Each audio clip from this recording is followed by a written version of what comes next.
गलत। श्रद्धास्पद दृश्य को चरणों में वंदन। वंदन अभिवंदन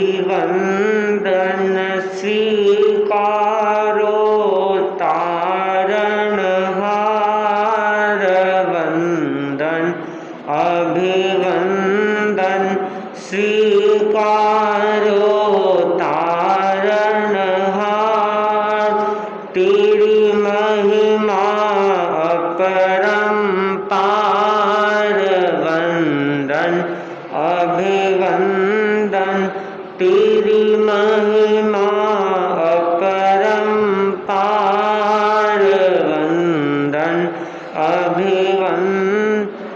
जन्म हुआ प्रभु वीर का।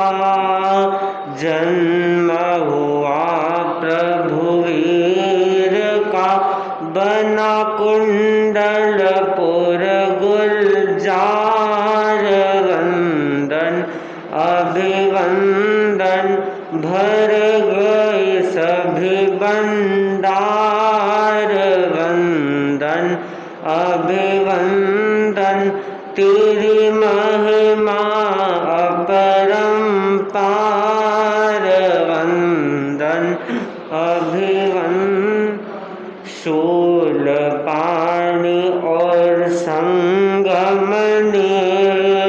शूलपाणि और संगमनि कष्ट दिए अनपार। नतमस्तक नर नार। वंदन अभिवंदन नतमस्तक नर नार। वंदन अभिवंदन तेरी महिमा अपरंपार। वंदन अभिवंदन। उच्च कोटि की साधना। उच्च कोटि की साधना। जीवन का आधार। संकट मोचन हार। वंदन अभिनंदन स्वीकारो तारणहार। वंदन अभिवंदन। जातिवाद का भेद मिटाया। रूढ़िवाद पर प्रहार। वंदन अभिनंदन स्वीकारो तारणहार। वंदन अभिनंदन। ओम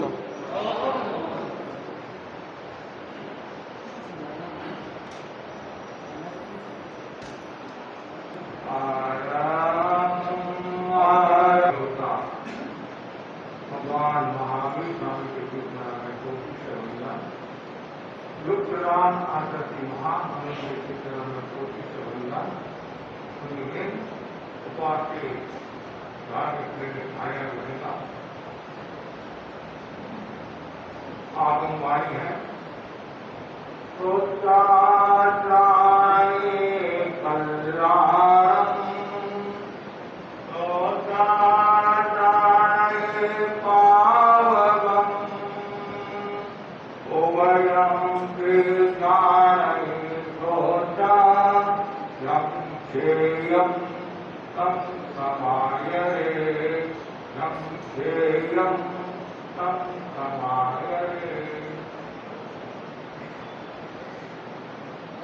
दशव्यवहारिक सूत्र की महत्वपूर्ण गाथा इसमें बताया गया है। जीव सुनकर ही कल्याण को जानता है और सुनकर ही पाप को जानता है। कल्याण और पाप सुनकर ही जाने जाते हैं। उसके बाद जो श्रेय है उसी को जानकर आचरण करना चाहिए। प्रेय और श्रेय को जानने के लिए संतों की संगति करनी चाहिए। सत्संगत से सुख चेतना जाग जाती है। सत्संगत से भाग्योदय, सर्वोदय, आत्मोदय हो जाता है। सत्संगत से विवेक जागृत होता है। सत्संगत जीवन को संवारती है, जीवन को सजाती है, जीवन को सुंदर बनाती है। तो सत्संगत में लीन जो साधक है वह सत्य शिव को प्राप्त होता है। सत्संगत के प्रभाव से कोयला भी हीरा हो जाता है और पापी भी पावन हो जाता है और जीव भी शिव हो जाता है। सत्संगत से सुख मिलता है और जीवन का कण कण खिलता है। जिस प्रकार चाबी के द्वारा ताला को खोला जाता है, उसी प्रकार सत्संगत के द्वारा आत्मा का उत्थान होता है, भीतर की शक्तियों को जागृत किया जा सकता है। जब भी अवसर मिले व्यक्ति को सत्संगत करना चाहिए और वे भी भाग्यशाली है तो निरंतर सत्संगत करते हैं, संतों के संपर्क में रहते हैं, संतों की सेवा करते हैं। संस्कृत के श्लोक में भी बड़ा सुंदर कहा है, दुर्लभम त्रैदेवेतर देवानुग्रह हेतुकम मनुष्यत्वम मुमुक्षुत्वम महापुरुष संश्रय। देवता के अनुग्रह से तीन बातें प्राप्त होती है, मनुष्य जीवन, मुक्त होने की इच्छा और महापुरुषों का संपर्क। ये भी भाग्यशाली है तो निरंतर मोक्ष में जाने की इच्छा रखते हैं और संतों के संपर्क में रहते हैं, सत्संगत करते हैं। यहाँ तक बता गया है यदि आपने एक क्षण भर के लिए भी सत्संगत किया तो भी आपका बेड़ा पार हो सकता है। क्षण भर की सत्संगत बहुत समुद्र के पार लगा देती है और क्षण भर की गफलत जिनकी भक्ति पैर हो जाती है। एक भरी आदि में पुण्यार तुलसी संगत साधु की कटे कोटि हो रहा। यदि आप संतों की संगत करते हैं तो आप एक अपराध साफ हो जाते हैं, अपराध से मुक्त हो जाते हैं और जितने लोग पाप किए हैं उन पापों की धुलाई हो जाती है और आत्मा स्वच्छ हो जाती है। एक सत्संगत के प्रभाव से व्यक्ति की चेतना उज्जवल हो जाती है, पवित्र हो जाती है। प्रश्न खड़ा होता है कि आदमी सत्संगत क्यों नहीं करता है, हरि भजन क्यों नहीं करता है, भगवान का सुमिरन क्यों नहीं करता है? तो उसके बारे में बहुत सुंदर श्लोक बताया गया है। नारायण हरि भजन में पाठ न सुहाए। नारायण हरि भजन में पाठ न सुहाए। विषय भोग निद्रा हति जग प्रीति को पाठ ये बातें हैं जो हरि भजन में बाधा बन जाती है। पहला सूत्र बताया गया है विषय भोग, जो विषय में आसक्त रहता है। जैन दर्शन में 25 बोल का विषय विवेचन आता है। उनमें जो 12वां जो बोल है 5 इंद्रियों के 23 विषय है। इंद्रियों के कार्य क्षेत्र को विषय कहा गया है। एक विषय शब्द है, एक विकार शब्द है, एक लिंग शब्द है। विषय है इंद्रियों का कार्य क्षेत्र और जो विकार है वो विकार सत्य घोषणा कर रहता है। विकार का संबंध अशुभ योग आदि से जुड़ा हुआ है और जो वेद है वो लंबे घोषणान के प्रथम समय में और फिर बाद में अवेदी हो जाता है। और जो लिंग है, लिंग जो है वो पहचान जो है वो चौथे घोषणा तक है। चौथे घोषणा तक है तो हमारे भीतर में विकार है। विषय अलग बात है और विकार अलग बात है। इंद्रियों के कार्य क्षेत्र को विषय कहा गया। आपने देखा, सुना, बोला, सुना, कोई इतनी समस्या नहीं। लेकिन समस्या कब आती है जब राग देश जुड़ जाता है। इसलिए विषय भोग में जो आसक्त रहता है, उदाहरण के लिए 2 व्यक्ति बात कर रहे हैं और आपके मन में आया मैं भी सुनो। धर्म ध्यान की बात होती है तो एक अलग बात है। बात सुनने वाले कम है, संसार की बात सुनने वाले ज्यादा है, भोग की बात सुनने वाले ज्यादा है। और उसमें भी कभी कभी यह मन में आता है कि मेरे बारे में तो बात नहीं कर रहा है, और तुम्हारे बारे में बात कर रहा है, तुम कौन सा बांटना है, उनके घर उनके पास में, लेकिन व्यक्ति का चिंतन रहता है कि मेरे बारे में बात करे होंगे। कभी कभी हम आपस में बात करे हैं और इतने में कोई तीसरा व्यक्ति आ जाता है तो क्या सोचता है हमारी बात पूरी होगी, कैसी पूरी होगी, उसको देखकर पूरी नहीं की है, तो उसके मन में क्या आया कि मेरे को देखकर महाराज ने बात करनी, क्यों तो महाराज की जो सेवा करा है वो व्यक्ति मेरा कट्टर विरोधी है, विचारों से विरोधी है और लेन देन के कारण भी देश का भाव है। अब मेरे को क्या जाना देना तुम्हारा काम संसार का काम है, मेरे को क्या जाना देना, लेकिन मनुष्य का स्वभाव होता है। और ऐसे जनरल की बात करते हैं तो भी व्यक्ति के मन में शंका का भाव हो जाता है, लेकिन सबको सुनने का आकर्षण है। संसार की जितनी चीजें हैं उनके बारे में जानकारी करने का बहुत आकर्षण रहता है। जानकारी करो कोई प्रॉब्लम नहीं है, फिर उसमें राग देश का भाव मत रहो। व्यक्ति टीवी भी देखता भी है, सुनता भी, आंखों से देखता है, कानों से सुनता है, रेडियो सुनता है और पुराने लोग रेडियो को सुनते थे, उसमें दूसरे साधन नहीं थे और जैसे क्रिकेट की कॉमेंट्री आती थी और भी आते थे, वो लोग सुनते थे। सुनना एक बात है, लेकिन राग देश करना दूसरी बात है। जो राग देश से वशीभूत होकर सुनता है तो समझना चाहिए हरि भजन से दूर है, सत्संग से दूर है। ये पहला बताया है विषय भोग में, जैसे कृष्ण वासुदेव के भोग का उदाहरण आता है, वो सैया बालक गीत में इतना मशहूर हो जाता है, परिणाम क्या आता है और राजा कृष्ण वासुदेव कानों में शीशे गर्मा-गर्म शीशे, अब बोलो और वो वापिस गर्म मुझे ना दे, वो आगे की बात नहीं। तो इस संसारी जीवों को सुनने में कितना आनंद आता है। कोई बात नहीं, धर्म की सुने तो धर्म की सुनने के लिए टाइम नहीं है।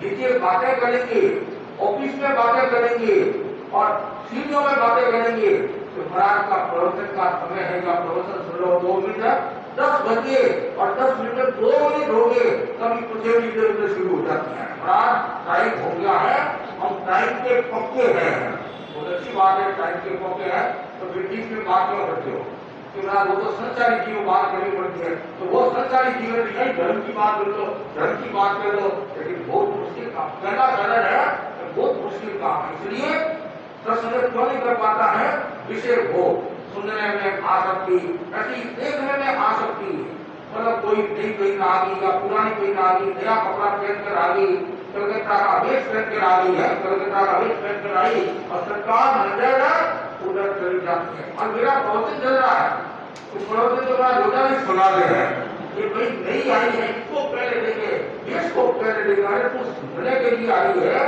भगवान की बात तो उसमें तो आसक्ति प्राण। और कभी कभी तो टिप्पणी भी करते हैं, देखो महाराज कितनी सुंदर इसकी साड़ी है, कितना ये नया कपड़ा पहन कर आई है, तुम्हारे को क्या देना पहन कर आई, उसके पास पैसा है वो पहन कर आई है, तुम्हारे को कुछ मिलने वाला नहीं है, इतना जरूरी है, यदि तुम उसकी प्रशंसा करेगी तो उसको खुशी होगी, वो भी क्या है, वो भी विषय भोग दिया, तो ऐसे सुनने में आसक्ति, देखने में आसक्ति, सत्य में जा रहे हैं, कोई पैर मारा बदला है, या कोई खेल रहे हैं, या कुछ कर रहे हैं, या लड़ाई कर रहे हैं, झगड़ा कर रहे हैं, और सरकार आप उसको देखने लग जाते हैं। ऐसी सुनने की बात है, चित्र है, घी है, तेल है, फूल है, बगीचे में जाते हैं तो फूलों को सूंघते हैं, तोड़कर सूंघते हैं, ये आसक्ति होगी।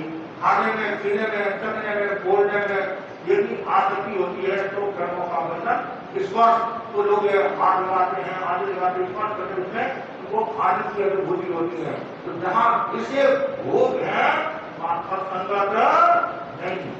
तो ये क्या सूत्र बताया है, नारायण हरिभजन में 5 बार 10 बार। पहली बात कौन सी होगी, विषय भोग। दूसरी बात है निद्रा, तो लोगों को नींद बहुत आती है, ऐसे बात करके नींद नहीं आती है। यदि आपको बैठा दे, गोष्ठी में बैठा दे, घंटा 2 घंटा आप गोष्ठी का मतलब आप बात शुरू करी और आप बोले हैं, आपको नींद नहीं आएगी, जल्दी से नींद नहीं आएगी। और जैसे ही आपको सुनना है वाणी सुनना है और आपको नींद आ जाती है। कुछ महीने आती है, कुछ भाई भी आते महाराज जिनका कोई भी ऐसे है, ऐसे तो नींद नहीं आती है। फिर जब आपके ठिकाने में आती हूँ, आपकी वाणी सुनती हूँ और नींद शुरू हो जाती है। और यहाँ नींद आने का कारण भी है यहाँ फ्री माइंड है, यहाँ कोई कहने वाला तो है नहीं, कहने वाला तो कोई है नहीं है। घर में तो सासू जी छाती पर कहते हैं, हाँ छाती पर कहते हैं, बार बार टोकते रहते हैं, बहू बहू बहू, ना तो कोई कहने वाला नहीं है। और कहते भी नींद नाम की भाई की वो विधवा होगी और उसका और कुछ तो स्थान है नहीं है, तो धर्म स्थान उसका पियर है। धर्म स्थान क्या है? पियर है। और धर्म स्थान पियर है तो फिर क्या यहाँ आकर नींद आ जाती है। लेकिन इतना ध्यान रखना, कम से कम संतों के सामने जो श्रावक श्राविका बैठते हैं वो नींद नहीं रहे, नहीं ऐसा नहीं हो जाए आपको लेकर हमारे को भी नींद आने लग जाए। विद्युत का है विद्युत आदमी मतलब पसंद आ जाता है, तो इसलिए कभी कभी नींद आ जाती है। और जिसको नींद आती है वो झूठ भी बोलता है, कभी कभी ऐसा नहीं सही कम बोलता है। यदि हम कहते हैं श्रावती नींद ले रहे हो, नहीं बराबर तो काले सर की गहराई में चला गया था, ध्यान की गहराई में चला गया था, मैं ध्यान करने के लिए बैठा और नींद हमारा कभी गति आ गई होगी, मेरा लक्ष्य वो नींद का भी था। हमारे यहाँ जो ब्रेक का नाम स्विमिंग चलाया जाता है, लगाया जाता है, उसमें महत्वपूर्ण कक्षा आती है क्रायोस्फीयर की। और जब अनुभव सुनाते हैं तो ज्यादातर लोग क्रायोस्फीयर की प्रशंसा करते हैं। क्यों करते हैं? महाराज आराम की नींद, क्रायोस्फीयर करते करते नींद आ जाए वो अलग बात है, लेकिन क्रायोस्फीयर नींद के लिए ये प्रवृत्ति नहीं करना चाहिए। तो यहाँ नींद आ जाती है और नींद आने के अनेक कारण भी है। फ्री माइंड वाले को नींद आती है, ज्यादा खाया हुआ होता है तो भी नींद आती है, थकान होती है तो भी नींद आती है, दवाई भी होती है तो भी नींद आ जाती है। यही कारण है। प्रश्न का उदय होता है तो नींद आती है। और कभी कभी ऐसी नींद आती है और आपको पता ही नहीं चलता है। नींद में आप उठ जाते हैं, जंगल में जाते हैं, जीवों को बांट के भी आ जाते हैं, वापिस सो जाते हैं तो भी पता नहीं चलता है। कुछ भाग्यशाली जीव होते हैं, सोए और नींद आ जाती है और थोड़ा सा हल्का सा इशारा हुआ या आवाज हुई और वो जग जाते हैं। कुछ ऐसे होते हैं कुंभकर्ण की तरह सोए हुए रहते, 6 महीना तक सोए हुए रहते। क्या मतलब? लंबे समय तक आदमी घरों में लेके बना होगी तो उठे नहीं है, तो वो भाग्यशाली है। उनके अवकाश की और पोष भी आ जाती है, अवकाश की और पोष भी आ जाती है, अवकाश की पोष ही। लेकिन क्या करे तो भाग्यशाली है, क्या करना चाहिए? लेकिन हमारे बड़े संत फरमाते थे मोहनलाल स्वामी, सूर्योदय के बाद में जो उड़ता है उसके घर में दरिद्रता का निवास। क्यों? उसको ऑक्सीजन नहीं मिलता है, सूर्य की किरण जो मतलब वो रोशनी नहीं मिलती है, धूप नहीं मिलती है, और सुबह का जो वातावरण है वो वातावरण आपको प्राप्त नहीं होता है। तो दिनचर्या आपकी ऐसी होगी जिनके कारण व्यक्ति धर्म आराधना भी नहीं कर पाता है और अनेक लोगों को निमंत्रण दे रहा है।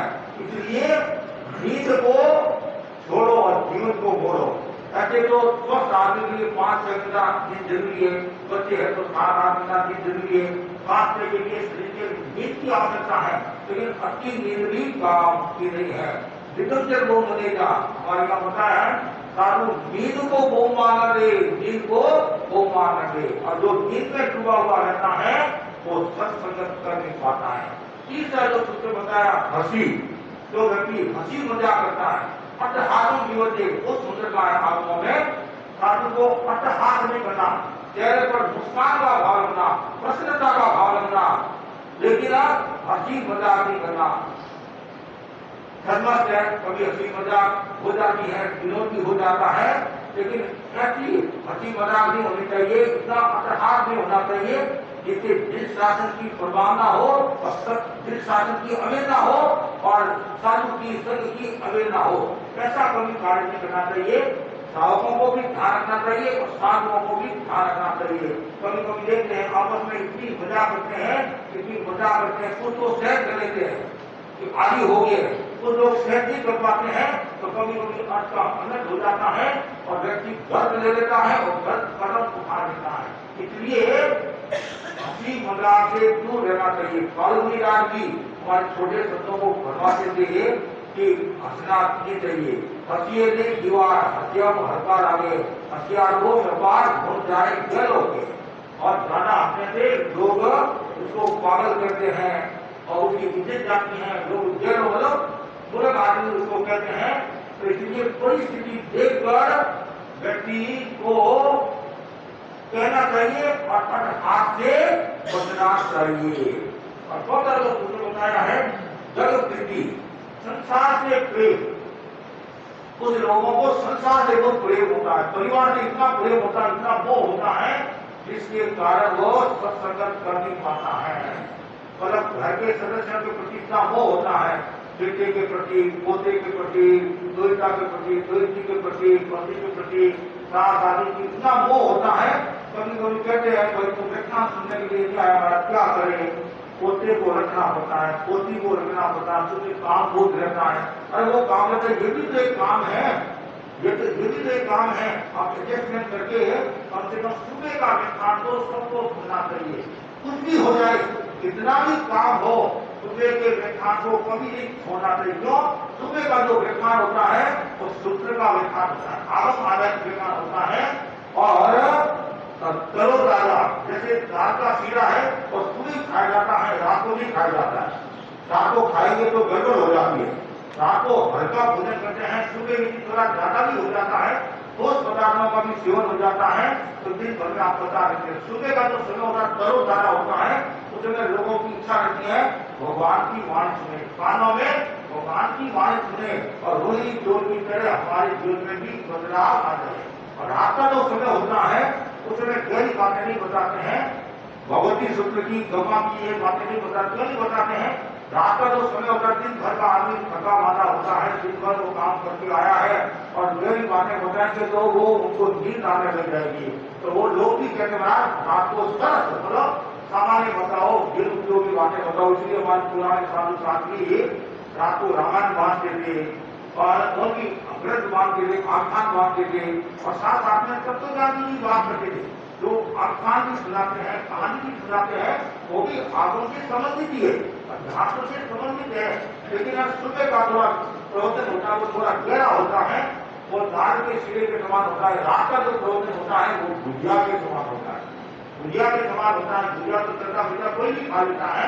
तो कहानी सुनाते हैं तो लोग सुनने के लिए तैयार हो जाते हैं। आजकल तो सुबह के व्याख्यान में भी कहानी नहीं सुनाए, पहले भी हमारे साथ साथी कहानी सुनाते थे।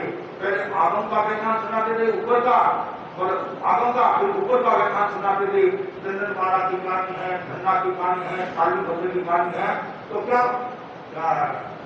शीरा के साथ में संस्कृति चाहिए वो साफ करने के लिए, तो वैसे ही आगम के साथ वो आख्यान सुनाते थे। लेकिन मैं आपको कहना चाहता हूं कि आप सुबह का व्याख्यान कभी नहीं छोड़े और जब से प्रीति नहीं रखे, जब से वो नहीं रखे, कोई किसी का नहीं है। आप सोचते हैं मेरा है, कोई किसी का नहीं है, न तेरा है न मेरा। ये झूठा ढमेला क्या है? झूठा ढमेला है। और कभी भी आयुष्य पूरा हो जाएगा, कभी भी हिंसा उठ जाएगा। फिर तेरा मेरा करते रहो और खाली हाथ आया खाली हाथ जाएगा, सब जानते हैं। लेकिन फिर भी दिल है तो जब व्यक्ति संसार से प्रेम करते हैं, संसार की बातें करते रहते हैं और उसमें फंसे हुए रहते हैं, वो करते रहते हैं और इसलिए वो सत्संग कर नहीं पाता है।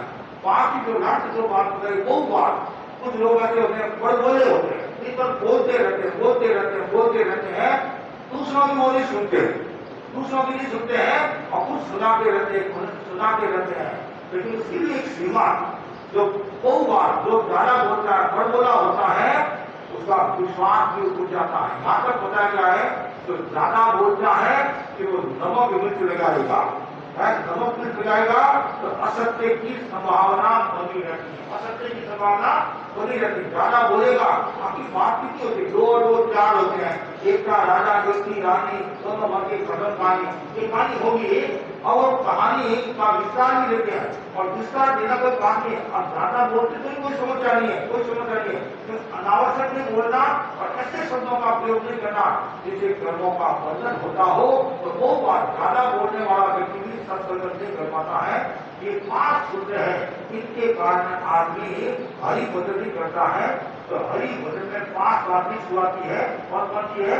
विषय भोग, मेरा बच्चा है जो शब्द रूप रस ईश्वर में जो डूबा हुआ रहता है और उसमें जो आसक्त है, आसक्ति रखता है, वह व्यक्ति धर्म आराधना सत्संग नहीं कर पाता है। दूसरा जो बताया है निद्रा, जो नींद में डूबा हुआ रहता है, दिन भर दुकान में नींद, ऑफिस में नींद।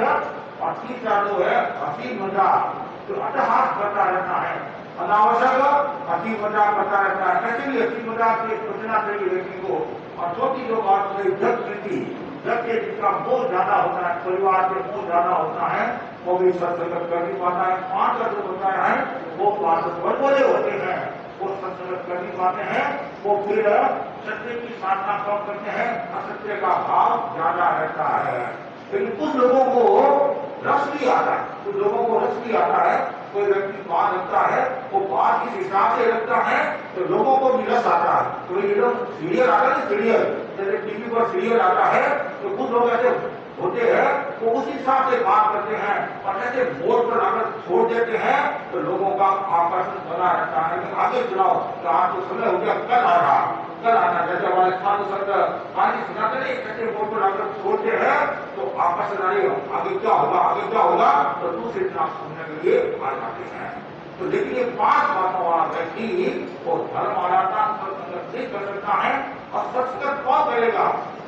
जो पाप भीरू है, आत्मा की है, विवेक संपन्न है और धर्म वर्ग की परंपरा से मुक्त होना चाहता है, वही सत्संग कर सकता है। सत्संग का अर्थ है अच्छी संगति करना, अच्छे लोगों के पास में बैठना, भले लोगों के पास में बैठना। ये जीव भाग्यशाली है जो भले लोगों के पास में बैठे हैं, अच्छे लोगों के पास में बैठे हैं। ऐसी सत्संग तो दुर्लभ है। संत समागम हरि कथा तुलसी दुर्लभ होए, शुद्ध धारा और लक्ष्मी पापी के लिए होए। ये तो संतों का समागम और हरि कथा दोनों दुर्लभ है। ये जीव भाग्यशाली है तो निरंतर सत्संग करते हैं। जब भी संतों की स्थिति मिलती है उनको वो छोड़ते नहीं है। उन लोगों को मैंने देखा 2-3 किलोमीटर दूर है और पैदल आ जाते हैं कि मुझे सत्संग करना है, संतों का योग मिला है। देश में तो साधु संतों का योग मिल जाता है, प्रदेश में कम मिलता है, और प्रदेश में कम मिलता है। फिर भी जितना लाभ उठाना चाहिए उतना लोग लाभ उठा नहीं पाते हैं। वो सोचते हैं कि आज दिनेश कुमार की स्वामी है तो और कोई शिकार आएगा उनकी सेवा करेंगे, और ऐसे करते करते आयुष्य पूरा हो जाता है। फिर पश्चाताप के राव उसके हाथ में कुछ नहीं रहता। इसलिए कभी भी सत्संग छोड़ना नहीं। और संतों के मुख से कोई शब्द निकले या अच्छी बात नहीं भी मिले उसको स्वीकार कर लेना चाहिए। और कभी कभी आप संतों की बात सुनते हैं तो आपका हृदय परिवर्तन तो होता ही है और दिशा और दशा बदल जाती है, चिंतन भी आपका बदल जाता है। एक छोटी सी महत्वपूर्ण कथा है। किसी नगर में एक राजा रहता था और राजा बड़ा ही प्रतापी था, दयालु था, कृपालु था, समझदार था, चिंतनशील था और बॉडी का मेंटेन करने वाला भी था। आज वर्तमान में बॉडी का मेंटेन करने वाले लोग सुबह घूमने के लिए भी जाते हैं, उसको देखा देखी जाते हैं और कुछ स्वास्थ्य की स्थिति से जाते हैं, कुछ डॉक्टर के कहने पर जाते हैं, तो अलग अलग बातें हैं। तो वो भी बॉडी का पूरा ध्यान था, एकदम बॉडी को फिट रखता था। और 80 वर्ष का हो गया राजा, 80 वर्ष का हो गया। आज भी पूरा वो राज्य का संचालन करता है और धरती भी देख करता है, लोगों का पूरा ध्यान रखता है। लेकिन राजा का जो भाई था युवराज, छोटा भाई युवराज, उसने सोचा राजा 80 वर्ष के हो गए हैं, अभी भी हंसते करते हैं कि 100 साल पहले तो मरने वाले है नहीं है, 100 साल पहले तो मरने वाले है नहीं है, तो मैं राज्य कब करूंगा? कब लोगों आज की बात है, ये अनादिकालीन से है। ये चीज एक ऐसी है जिससे रोग लग जाता है, जिससे रोग लग जाता है तो रोग से मुक्त होना कठिन काम, कोई भी हो। कितना सुंदर कहा है, हाथी न देवे पन हुआ जो वन में बन रहा है, जो साधकी की साधना हाथी दे समान। जैसे वन में लकड़ी का पेड़ होता है सीधा, तो जो खाती होता है, खाती सुखा वो उसको टिकने नहीं देता, उसको काट देता।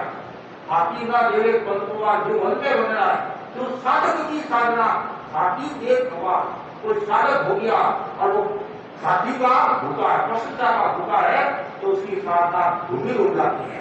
धूमिल हो जाती मतलब खाती और जाति, खाती ऐसे मन को टिकने नहीं देता है, और जाति और जो साधक एक जाति में डूब जाता है, प्रसन्नता में डूब जाता है, तो साधना से धूमिल हो जाता है। और युवराज के बनता है कब ये डोबरा बनेगा, डोबरे क्यों लग रहा है, ये डोबरा जैसा लग रहा है।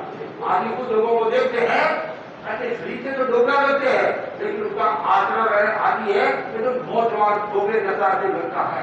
तो वैसे वो घूमता फिरता 10 किलोमीटर पैदल चल जाता। 80 वर्ष की उम्र में आने वाले कुछ ऐसे भाई बहन है, मतलब जो निजी वर्ष के हो गए, 5 किलोमीटर 7 किलोमीटर 10 किलोमीटर पैदल चलते आदमी ऐसे लोग है। हमारी पूरी ध्यान मूर्ति की ज्ञान मूर्ति की बड़ी उम्र में दीक्षा ली है, आज भी वो मतलब पैदल चलना मतलब सब कुछ करते हैं।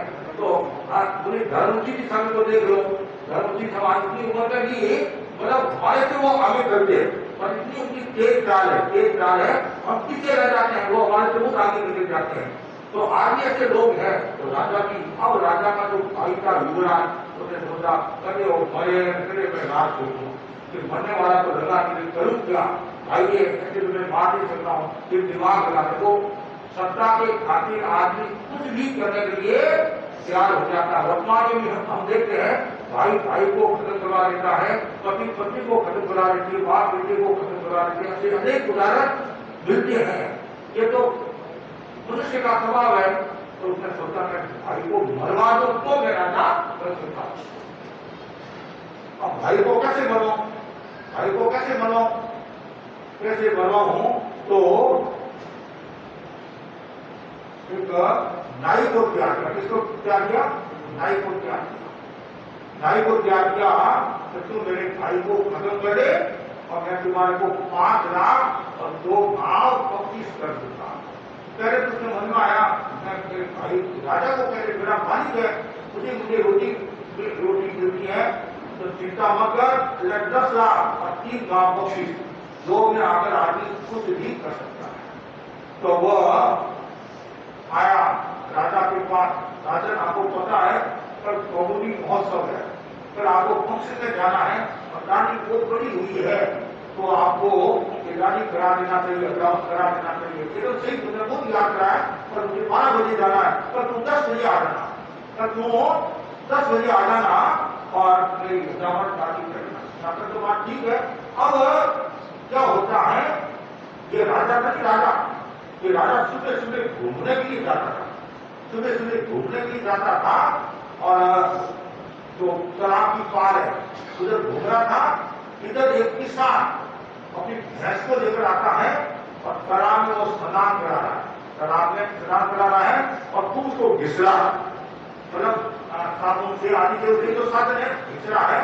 तो तालाब के पास एक कुटिया थी, पहाड़ के पास कुटिया थी, और कुटिया में सन्यासी विराजते थे, और सन्यासी विराजते, वो सन्यासी शरणार्थी से देख रहे थे, सन्यासी शरणार्थी से देख रहे थे, सन्यासी शरणार्थी से देख रहे थे। और सन्यासी पवित्र, ये जो किसान भैंस को जो नहा रहा है, स्नान करा रहा है, इसके पीछे स्वार्थ है। क्या स्वार्थ है? भैंस दूध लेती है। आप कभी कभी पति को अच्छा भोजन कराते नहीं, वो पति को अच्छा भोजन नहीं करा रहे आप, वो आपको कमा कर लाता है, देता है, कमा कर देता है। और 2 भाई है, 2 भाई, माँ एक भाई को तो गर्मा गर्म भोजन कराती, सुबह सुबह विदाम बिस्तर खिलाती है, और एक भाई चुपचाप बैठा बेचारा। तो वो भाई बोला मेरे को भी माँ खिला। तो माँ क्या होती है, अनकमाओ ने मुंह भावे, तुम्हारा कुछ नहीं है, और कहता जन्म मुझे भी खिलाओ, आज खिलाने वाले कल खिलाने वाले तुम कमा कर लाओ तो तुम्हारे को मिल जाएगा। ये दुनिया स्वार्थ है। इसलिए हम कभी कभी भूख सुनाया करते हैं, लड्डू मिल जाने के बाद चपातियों को कौन पूछता है, लड्डू मिल जाने के बाद चपातियों को कौन पूछता है, और घेरे हो जाने के बाद बरातियों को कौन पूछता है। लड्डू मिल जाने के बाद चपातियों को कौन पूछता है, घेरे हो जाने के बाद बरातियों को कौन पूछता है।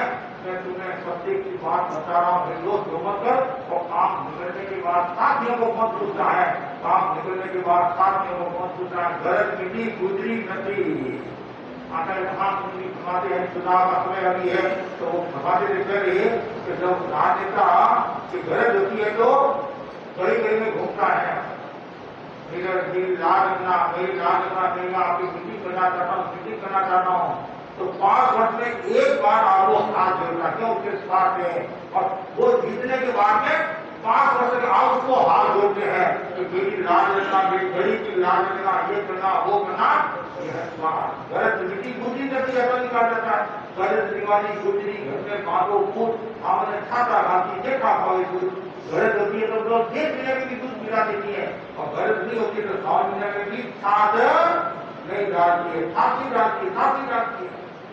तो वो जो किसान स्नान करा रहा था, घिसरा था, जोरदार घिसरा था। तो कवि था वो सन्यासी, जहां नहीं पूछे रवि वहां पूछे कवि, और जहां नहीं पूछे कवि वहां पूछे अनुभवी, सरकार को बना दिया। घिसरत घिसरत फिर फिर घिसरत घिसर घिसर लगावत पानी, किस कारण तुम घिसत हो, के बात हमने जानी, के बात हमने जानी।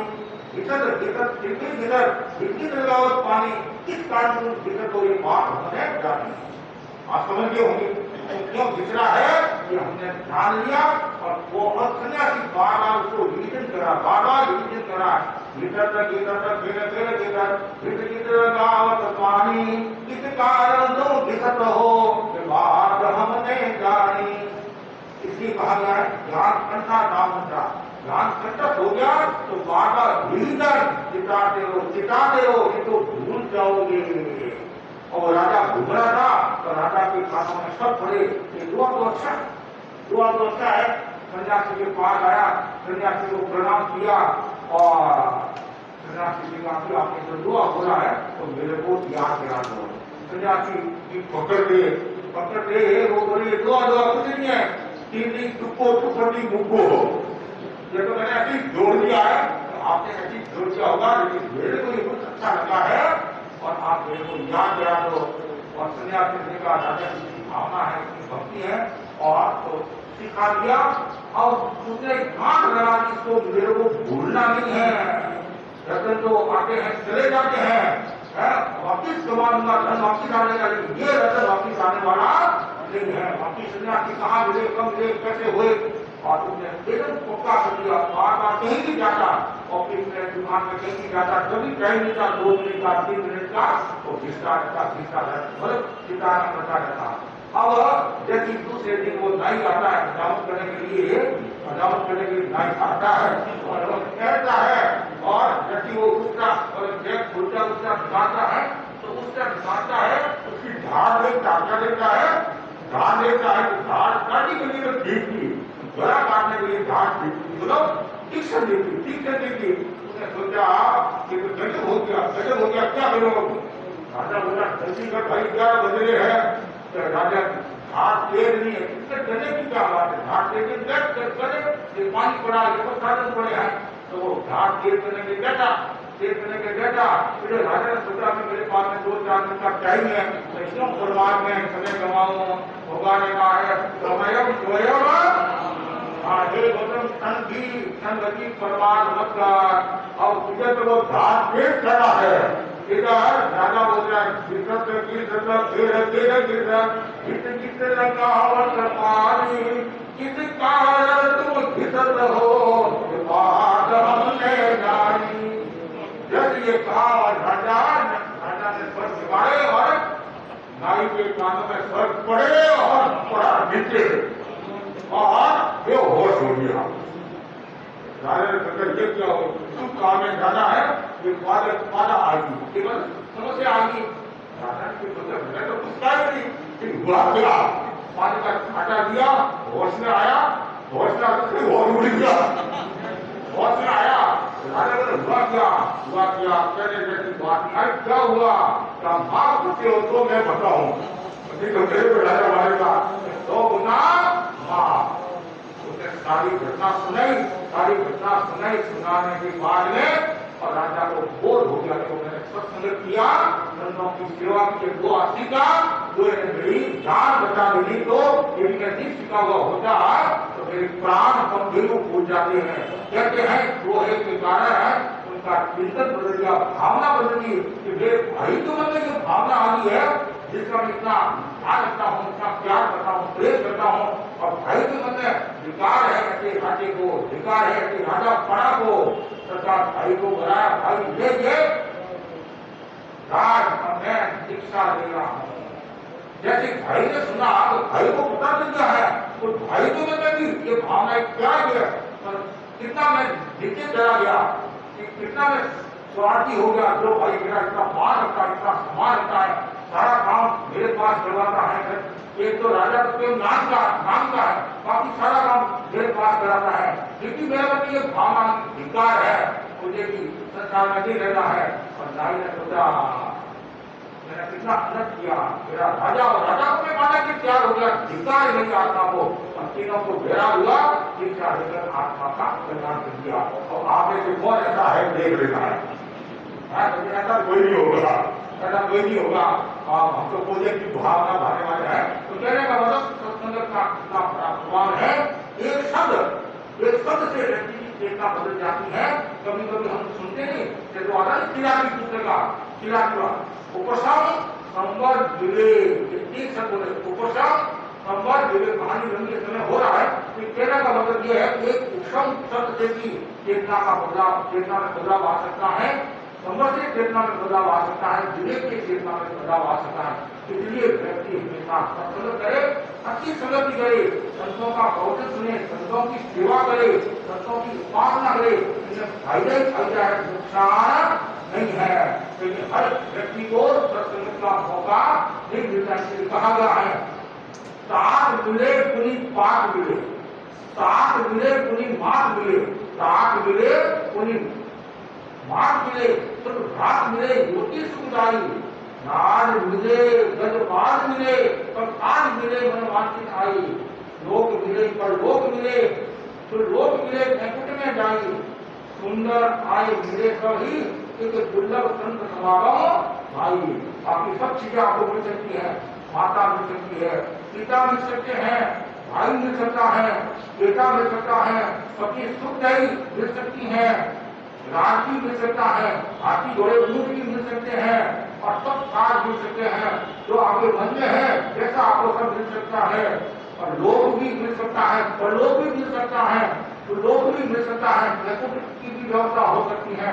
लेकिन सुंदर आगे विवेक तो नहीं, मतलब सुंदर कभी जो कह रहा है सब बातें पुराण को मिल जाती है, लेकिन इनके दुर्लभ संत समागम भाई, संतों का समागम बहुत दुर्लभ है। इसलिए संत बुलाए हैं तो संतों का जितना भरपूर लाभ उठा सकते हैं उतना लाभ उठाना चाहिए। और जो संतों का लाभ उठाता है, संतों की वाणी को सुनता है, तो उसका आज जीवन बदल जाता है, उसके जीवन में बदलाव आ जाता है, चेतना में रूपांतर आ जाता है। इसलिए जब भी संतों का सानिध्य मिले, संतों की सेवा का अवसर मिले, कभी नहीं होना चाहिए, ये सोचना चाहिए मेरा भाग्य है कि संतों की सेवा का मुझे मौका मिलना है। क्योंकि आपको कोई व्यक्ति भी कह दे कि आपको रस्ते की सेवा करना है, तो ये सोचना चाहिए उस व्यक्ति ने मेरे पर विश्वास किया है और इसलिए मुझे कहा है, ऐसा दुर्लभ अवसर मुझे मिल रहा है, उसको मुझे छोड़ना चाहिए, नहीं छोड़ना चाहिए। गुरु दर्शन है, सत्संग है, प्रवचन है, सुनते जाओ और सुनते सुनते चेतना का कल्याण हो जाएगा, आत्मा का उत्थान हो जाएगा। ये तो आपके हाथ में है कि आप जैसा तय बैठा आप बन सकते हैं। जीव सुनते ही कल्याण को जानता है, सुनते ही पाप को जानता है। अब कल्याण और पाप जानने के बाद में जो आपको श्रेय लगे उसको स्वीकार कर लेना चाहिए। श्रेय का मतलब क्या होता है? कल्याण। श्रेय का मतलब कल्याण हो गया, कल्याण। और सब कल्याण चाहते हैं, जितने भी भाई बहन बैठे हैं कोई ऐसा व्यक्ति नहीं होगा जो अपना कल्याण नहीं चाहता, सब कल्याण चाहते हैं। कल्याण चाहते सब है, और लेकिन आप कल्याण के मार्ग पर नहीं चलते हैं तो कल्याण कैसे होगा? और आप कल्याण की प्रवृत्ति छोड़ते नहीं है तो कल्याण कैसे होगा? बाकी प्रवृत्ति आप छोड़ते नहीं है तो धर्म की साधना कैसे होगी? बाकी प्रवृत्ति छोड़ना पड़ेगा। संसार की जो संसारिक प्रवृत्तियां हैं उसको छोड़ना पड़ेगा तो जाकर आदमी धर्म ध्यान कर सकता है। और धर्म परमात्मा ने आगे धंधो पाछे धंधो धंधा माई धंधो, तो धंधा में धर्म करे वो सारे को बंधो। धंधा तो सब कुछ करना बिना सीधा, जब तक आपकी उम्र है तो और आप करते रहते हो, 70 साल के हो 80 साल के हो, करते रहते हैं। मेरे संसार के भोला जी को मैंने कहा अवस्था आ गई है, और व्यापार से थोड़े निवृत्त हो, व्यापार से थोड़े निवृत्त हो, और धर्म ज्ञान तो करना समय समय तो करते हैं। फिर भी मैंने कहा ठीक है आप संसार की है देख देख करनी पड़ती है जरा मुश्किला की, लेकिन प्रवृत्ति को छोड़ना धीरे धीरे, और जो सावधिक प्रवृत्ति है संसार की जो प्रवृत्ति है उसको छोड़ो, और छोड़ते छोड़ते एक दिन वो आ जाएगा, आत्मा का उत्कर्ष हो जाएगा। जैसे व्यक्ति जितना ज्यादा धर्म ध्यान करेगा उसमें उसका कल्याण होगा। मैं जानता हूँ संसारी जीवों घर परिवार को भी संभालना पड़ता है, सब कुछ करना पड़ता है, लेकिन आत्मा को भी तो संभालना पड़ता नहीं है। खाली घर परिवार में घुसे हुए रहे, व्यापार में घुसे हुए रहे और शरीर का ध्यान नहीं रहेगा, आत्मा का ध्यान रहेगा तो नहीं रहेगा तो क्या होगा। तो ऐसा साथ में एक भी करने वाला नहीं है। बड़े बड़े व्यक्ति भी चलेंगे, वो गया नहीं, वो कौन झुंझुनू वाला आगे है, और वो बोला नहीं क्या लेकर गया है, कितना उसके पास में धन दौलत था, और एक झुंझुनू वाले की बात नहीं। आए दिन हम अखबार में पढ़ते हैं ये व्यक्ति गया, ये व्यक्ति गया, और कोई कोई तो लिख कर भी जाते हैं मैंने मेरी जिंदगी में क्या किया, केवल परिवार को बढ़ाया, व्यापार को बढ़ाया, आत्मा के लिए क्या किया। तो जब तक व्यक्ति आत्मा के लिए नहीं करेगा तो कुछ भी नहीं है। वो राजे स्वामी कमाते थे, सबसे पहले आत्मा की आराधना करो, उसके बाद में शरीर, उसके बाद में परिवार, और उसके बाद में समाज। सबसे पहले आत्मा की आराधना के लिए माया दवाई त्याग प्रत्याहार तो एक लगना चाहिए कि श्रावक है, दूसरों को भी प्रेरणा मिलती है। तो पदाधिकारी उसको विशेष ध्यान रखना चाहिए।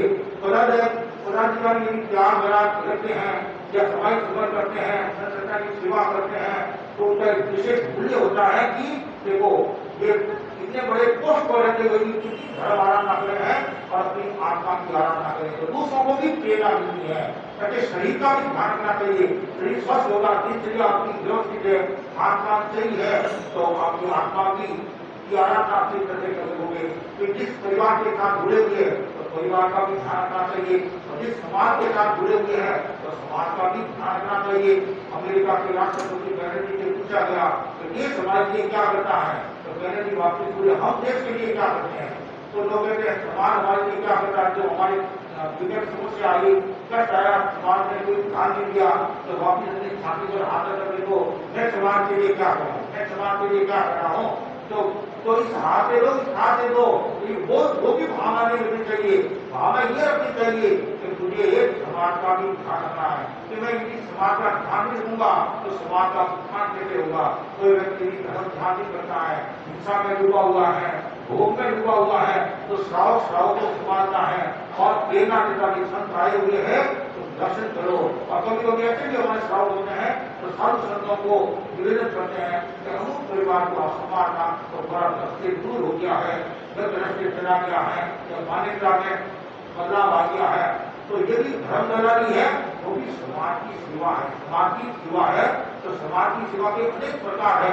कुल मिलाकर व्यक्ति को अपनी आत्मा का ध्यान रखना चाहिए और आत्मा के ध्यान के लिए सत्संग करना चाहिए, आत्मा की आराधना के लिए सत्संग करना चाहिए। हमेशा भावना भाव मेरा वकील आए निरंतर सत्संग करूं, अच्छी संगति में रहूं, और कभी भी मैं गलत संगति में नहीं जाऊं। जैसे कुत्ते दो प्रकार के होते हैं, कुत्ते दो प्रकार के होते हैं, एक पालतू और एक फालतू। पालतू कुत्ता होता नहीं, उसके पट्टा बंधा हुआ होता है, उसको कोई छेड़ता नहीं है, और कोई छेड़ता है तो परिवार वाले उसको छोड़ते नहीं है।